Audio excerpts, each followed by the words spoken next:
I'm back, and this week is chapter 8. It's a really good one. I'm pretty excited about it.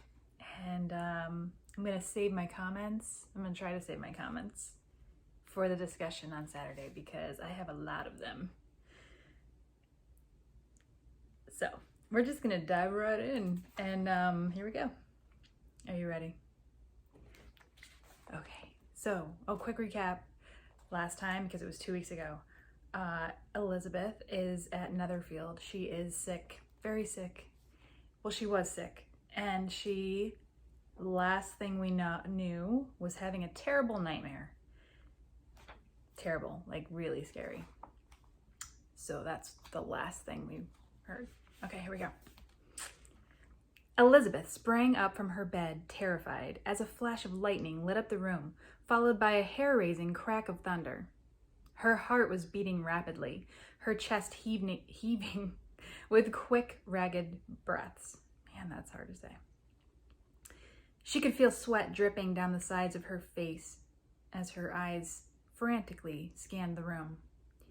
Jane was fast asleep at her side, apparently unfazed by both her sudden movement and the storm.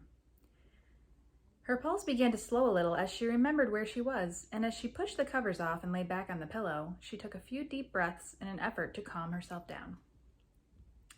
Then she swung her bare legs over the side of the bed and set her feet on the cold floor. The air made her clammy skin feel instantly chilled, and she rubbed her arms as her entire body became enveloped with goosebumps. Walking cautiously over to the window, Elizabeth saw rain streaking down like the glass, like tears, instantly reminding her of her dream.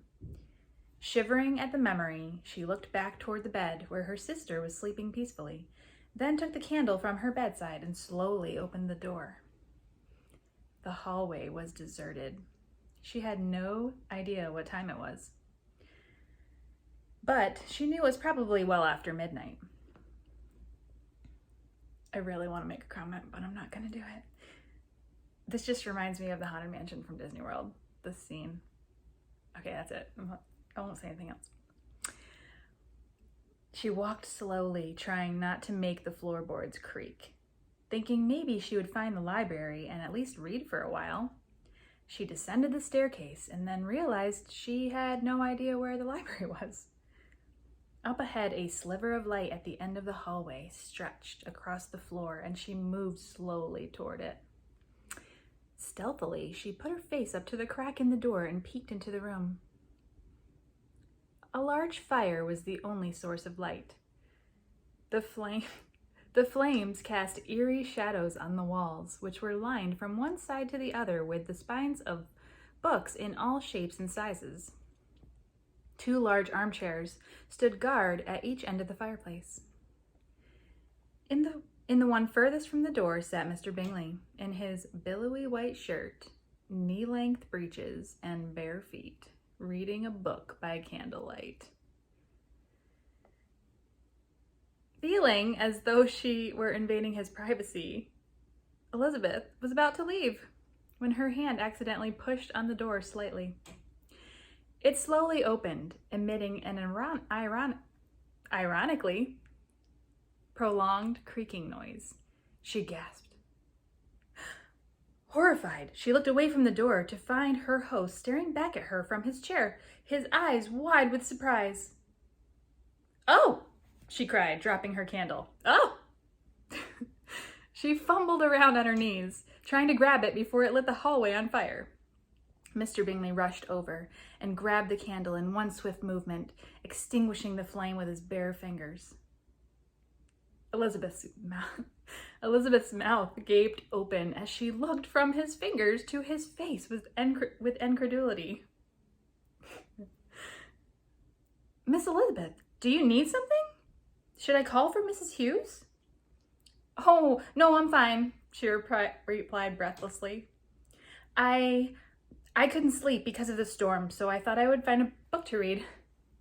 His face was so close to hers as they both knelt on the floor that Elizabeth could feel his breath on her lips. She stood up quickly, her cheeks blazing. "That is precisely what I was doing." This weather makes me mad. Truly, Mr. Bingley said as he stood and gestured to the inside of the room. Please, come in. I'm afraid my library is not nearly as impressive as Darcy's, but you are more than welcome to anything I have. I don't know, Elizabeth replied uncertainly, looking down at her bare feet. I'm not exactly properly dressed at the moment. The sleeve of her flowy white nightgown fell slightly from one shoulder, and she hitched it back up quickly. Mr. Bingley grinned. You appear more than acceptable to me, considering the hour. Seeing the hesitation in her eyes, he added, I promise not to look at your feet. Elizabeth smiled as she walked past him into the room and began running her fingers over the covers of the books closest to her. She didn't recognize any of their titles, but then she remembered that they were all over 200 years old. Not wanting to appear ungrateful, she grabbed one that looked somewhat promising and took it over to the fire. As she opened the cover, she saw that it was The Mysteries of Udolpho by Anne Radcliffe, and realized with a smile that she did know it. Years back, when she had gone through her Northanger Abbey phase, Elizabeth had read all of Anne Radcliffe's novels in solidarity for Catherine Morland. Though long and sometimes difficult to understand, she did think they were deliciously chilling. This particular night, in an unfamiliar house with a creepy thunderstorm raging outside, was the perfect setting to get reacquainted with her favorite one. Found a good one? Mr. Bingley asked. An old friend, she replied, and held it out for him. One of my favorites. He showed her the book he was holding. Have you read the Italian? I have. I loved it, she cried excitedly. Miss Radcliffe is my favorite novelist by far, Mr. Bingley smiled. Is she yours? No way, Elizabeth replied firmly. That would definitely have to be Jane Austen. Austen? I am not familiar with the lady. Would I like any of her works, do you think? Oh, I can think of one in particular that you might find especially interesting, she answered with a shameless grin. Any novel that you find interesting is one that I simply must read.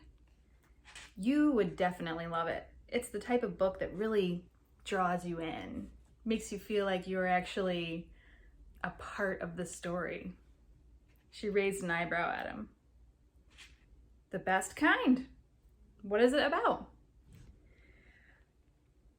Oh, it's about a girl with no fortune who meets an incredibly rich and handsome guy. She doesn't like him at all at first because he's pretty mean to her, to be honest. But eventually she falls in love with him. She sighed dreamily. Mr. Bingley scratched his forehead. So the lady misunderstood the gentleman's behavior from the beginning? He was never, in actuality, cruel? Oh, no. Elizabeth shook her head emphatically. He really was pretty awful at first. He told his best friend that he could never be attracted to her because she wasn't pretty enough. When he eventually proposes to her the first time, he lists all of her faults that make his marrying her beneath him, like her embarrassing family and not having enough money. She paused and thought hard. He does make up for it in the end, though. He pays off the villain of the story to marry her sister when they run off together. Then he tells her he did it for her sake, not just to save her family from scandal. He proposes again without actually proposing, which always kind of bothered me, actually. It was so not romantic. Then she agrees to marry him. Mr. Bingley stared at her in disbelief. That sounds dreadful, actually, he grimaced. Elizabeth laughed. Yeah, saying it all out loud like that does make him sound like a total jerk, doesn't it? He's not as bad as I'm describing him, I swear. He is the hero, after all. Jane Austen does a much better job of telling the story than I do. In my humble opinion, it would make for a more enjoyable story if the gentleman loved the lady right from the start, Mr. Bingley said thoughtfully. He looked carefully at Elizabeth. She could feel her insides squirm uncomfortably as he continued. if he thought she was the most beautiful creature he ever beheld from the first moment he laid eyes on her, and did not hold such trivial matters such as lack of fortune or connection against her. I suppose I am nothing but a sentimental fool, but I believe love should be selfless and unconditional. I myself would never allow my pride to form unnecessary prejudices toward a lady of any social standing. Elizabeth gaped at him, completely at a loss for words. Then she smirked. I think if you wrote the story, Mr. Bingley, it would take all of 5 minutes to read. She chewed on her lower lip. No romantic tension makes for a very short novel. Mr. Bingley smiled sadly. Perhaps your story would have been a merrier one if gentlemen were at liberty to choose a wife for love alone, instead of rank or fortune, and if a lady need not depend upon either for her survival. My own rebellious nature creates within me a desire to blatantly disregard the bonds of propriety entirely. I long to live in a world where birth does not determine status. Perhaps in the future, life will be much simpler and more fulfilling. He looked at her. Do I sound completely mad? Elizabeth smiled back. No, not at all. If everyone thought the way you do, the world would be a far better place. She thought of her own troubled past with relationships. Although, love is never simple, no matter what era you live in, believe me. She glanced down at her book. Finding the perfect person to spend the rest of your life with is always difficult. Mr. Bingley scoffed. I myself could never achieve perfection in 1,000 years. Thinking quietly for a moment, he added, and as for someone to spend the rest of my life with, I think perfection would become dreadfully tiresome. I would much rather find a lady as hopelessly flawed as I am. He flashed her a crooked grin, his eyes twinkling. Honestly, does perfection even exist? Elizabeth immediately thought of Mr. Darcy. I used to think so, she mumbled. Now I'm not so sure. They continued their conversation until long after the storm had passed. Mr. Bingley was so easy to talk to that Elizabeth found herself completely losing track of time. Soon the dancing flames of the fire cast a spell on her weary eyes, bewitching them until they were too heavy to keep open any longer. Elizabeth saw shadows flicker across her eyelids and slowly opened them to the blinding rays of the early morning sun. It took her a few seconds to realize where she was. Curled up in one of the armchairs of the library, her open book draped across her feet. Her heart began beating wildly as she looked up and saw Mr. Bingley sleeping peacefully in the chair across from her. We fell asleep. Jumping up from her chair, Elizabeth paused in her panic to admire the way the sunlight was creating a halo effect around his eyelashes and hair.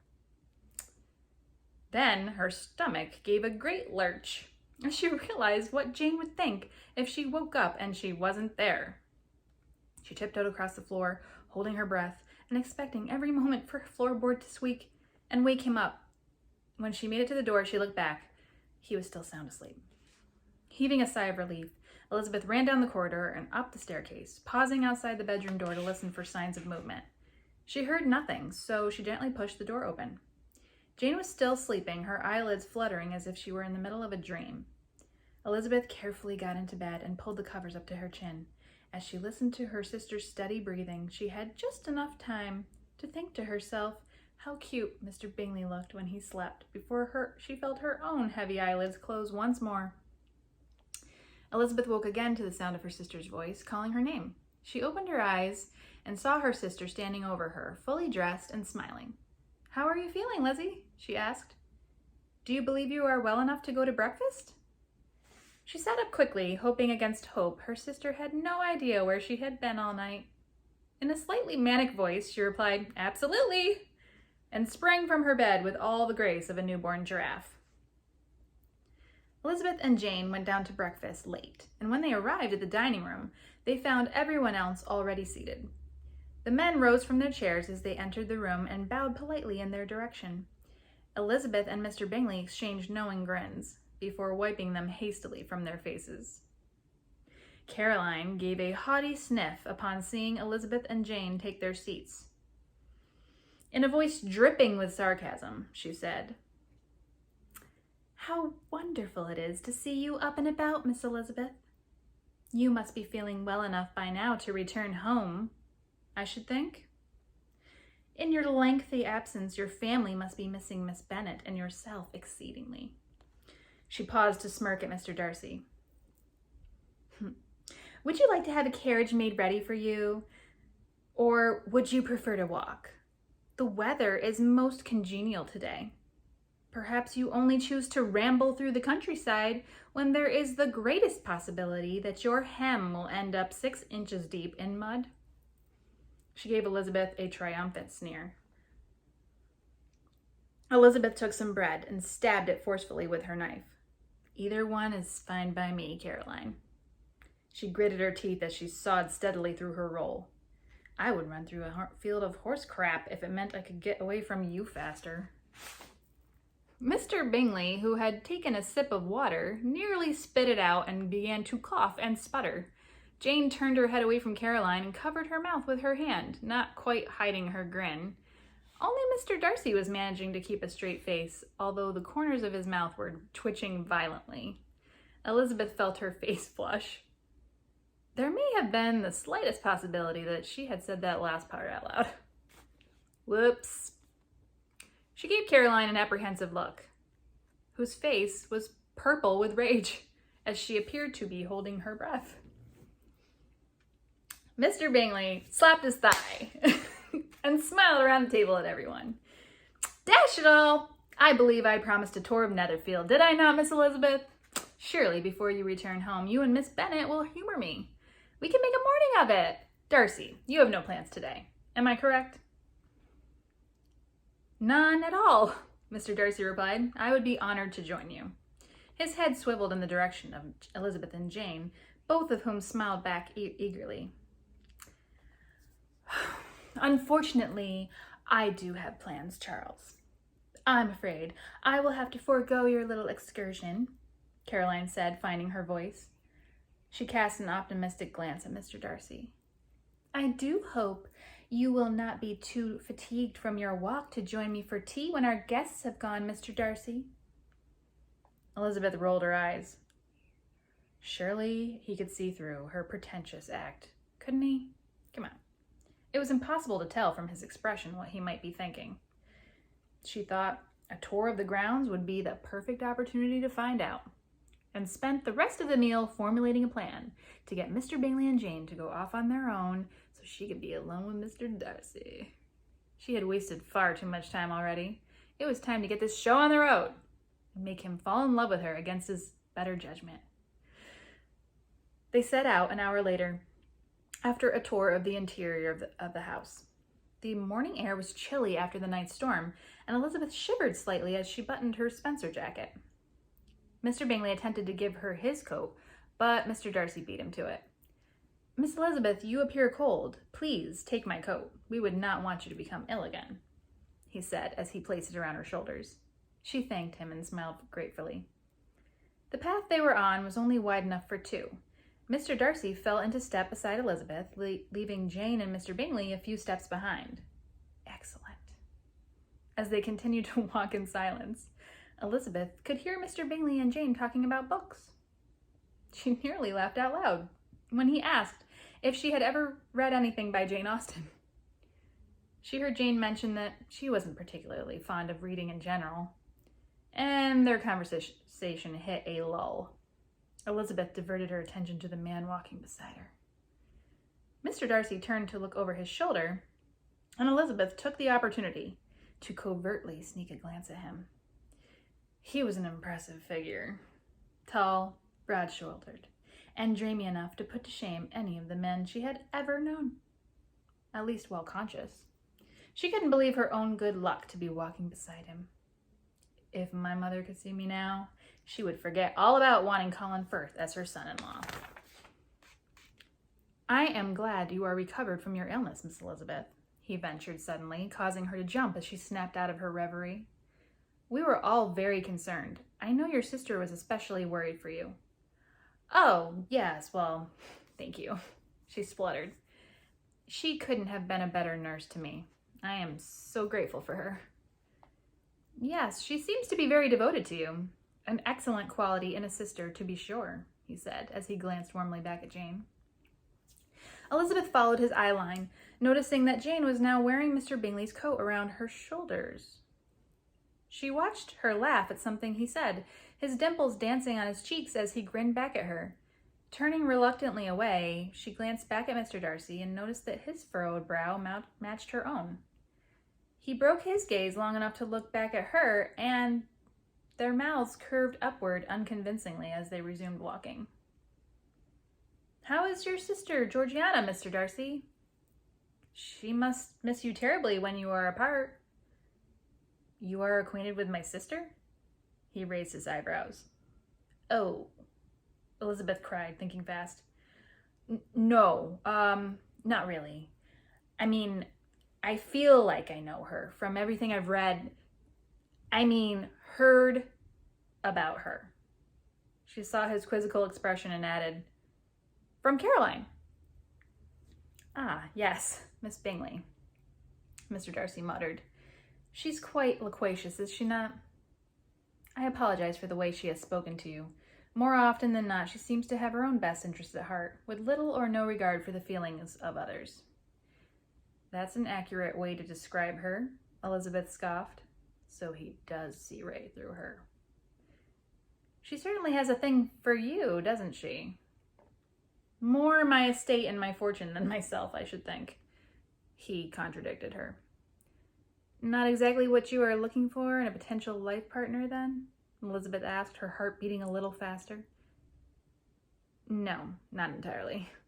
He gave her a knowing smile. "Although I cannot deny she possesses qualities a husband might find advantageous. Her connections and fortune alone make her a convenient choice, I suppose." "And wouldn't it be extremely convenient if love had anything to do with that choice?" she pressed him. "To be sure.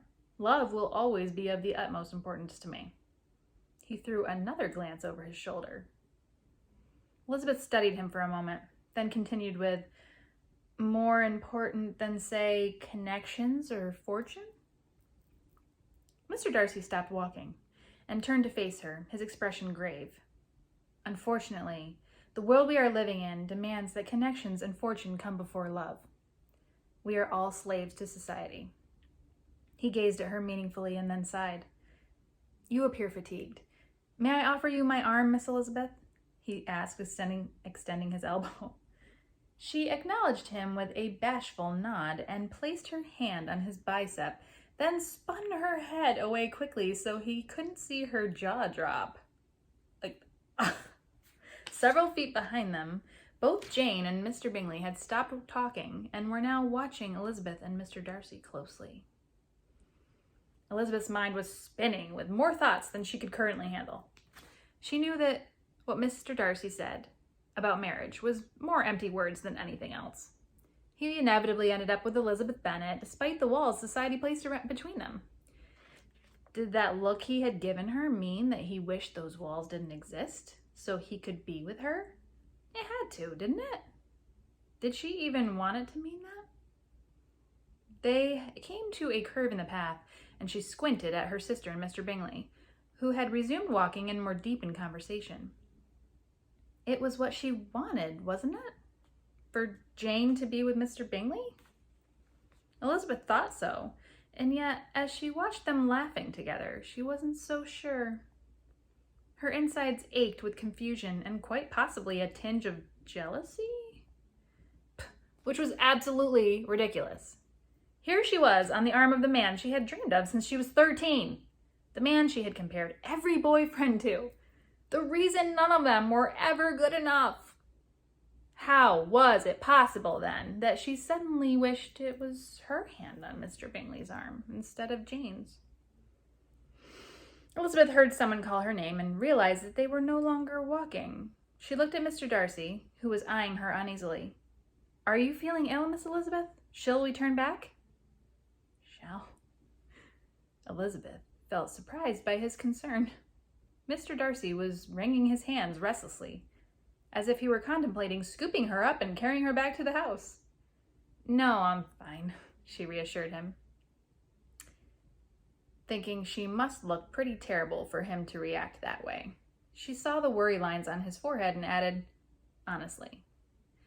Mr. Darcy smiled one of his rare true smiles, not forced or out of politeness, but one that made his eyes sparkle and subsequently her knees weak. Elizabeth simpered, thinking, of course, this was what she wanted. She was meant to be with him, and Jane was meant to be with Mr. Bingley. It was the way the story went. Mr. Bingley was just a friend, and that was all.